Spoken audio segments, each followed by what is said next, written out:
Let's look at how to use the zigzag stitch on the Brother XR3774. So when do you want to use a zigzag stitch? Well, usually when you're using knit fabrics like this one, it's very stretchy.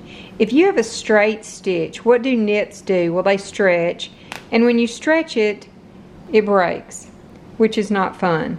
Whereas if you have a zigzag stitch, you have a lot more elasticity in there. So if you're going to use knits, sewing a seam with a zigzag stitch can prevent having your seam pop. So let's look at how to set one up. You're going to come here to this dial. This is your stitch selector, and you want number 3. So I've already turned that. Zigzag stitches have a length and they have a width. So let's look at the difference in these. Okay, so first we're going to turn this dial, the stitch width dial, all the way to 5, and we're just going to leave this one in the middle here at 3, and let's see what a 5 looks like.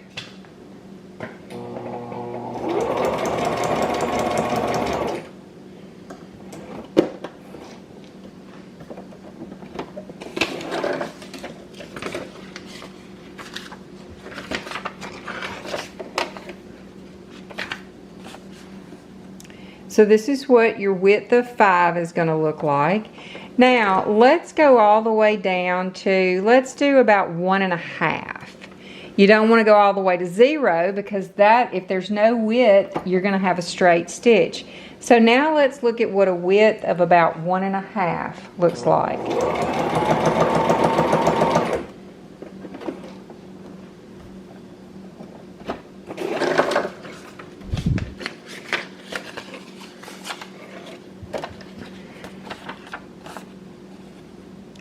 Now you can see the difference. There's very little depth to it. It's not very wide at all. So this is a width of 5. This is a width of 1.5. And all the numbers in between would be in between here. Okay. Now let's look at what happens with the stitch length. If I leave this, let's go back here to the 5 because it's easier to see. All right, if I go with a stitch length of 4, so my tension is at 4, my width is now at 5, and my length is at max 4. So let's put the paper back up under here, and let's give it a go.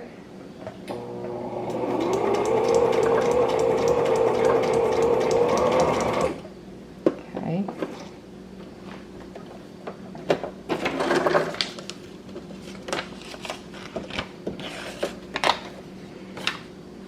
Okay, so that's what you got there.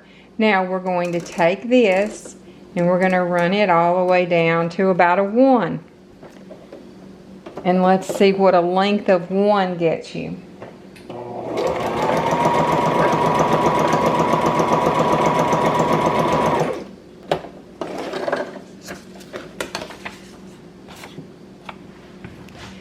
Okay.